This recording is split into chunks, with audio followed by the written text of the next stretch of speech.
Through the prayers of Holy Fathers, Lord Jesus Christ, our God, have mercy on us and save us. Amen. Christ is born, let us glorify him. You are welcome to this channel where we read lives of saints on daily basis as celebrated in the true Orthodox Church. We thank you for listening. Please kindly subscribe if you have not subscribed and share this video to as many as possible number of people so that this also could be of a spiritual benefit to their souls. Today, the True Orthodox Church, January 16 civil calendar and January 3rd, the church calendar, we commemorate Prophet Malachi. He was chronologically the last of the prophets born after the return of the Jews from exile in Babylon in 583 BC. He was unusually fair of face. According to folk tradition, he was named an angel perhaps because of his outward fairness, or because of his purity of spirit, or again perhaps because of his companionship with an angel, with whom he often spoke face to face. At these times, others also heard his voice, but were not worthy to look on his face. The young prophet spoke forth, that which the angel revealed to him. He cried out against the ingratitude of Israel and the sins of the priests. 500 years before Christ, he clearly foretold the coming and work of St. John the Baptist. But he was chiefly the prophet of the day of judgment.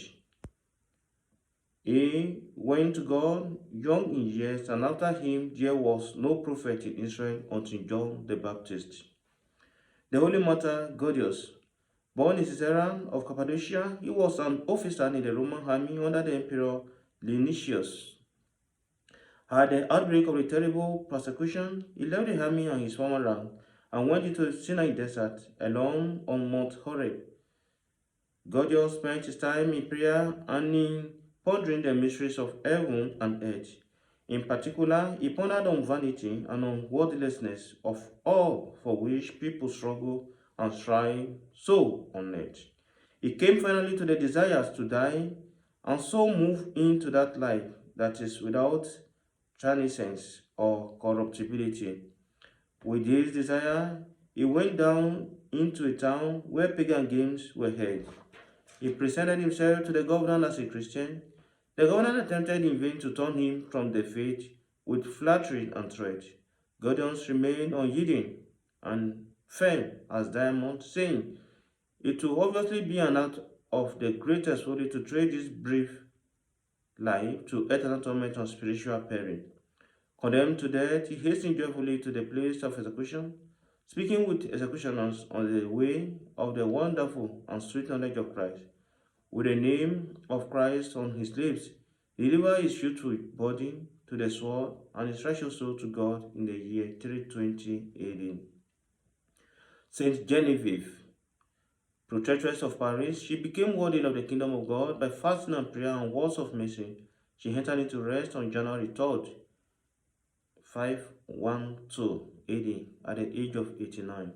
For consideration, God hearkens to the prayer of a righteous man. This is clearly seen in the lives of Moses and Elias, and of many righteous men and prophets of the Old Testament, as also from the lives of the apostles and saints. When Saint Genevieve was living the monastic life in Paris, Attila and his savage Huns laid siege to the city. Fear and terror took hold of all the inhabitants, who were in early expectation of his occupation by the enemy. Saint Genevieve then called on the people to fast and pray that the calamity might be averted. Many men and women responded to the saint's call and began to fast and to pray. Genevieve herself kept the strict fast and made the most fervent prayer to God. After a very short time, the enemy withdrew from Paris without any obvious reason and went to some other place. That which cannot be accomplished by the sword of many sinners, the prayer of one righteous person can perform. Glory to God. In the name of the Father, and of the Son, and of the Holy Spirit, I one true God. Amen.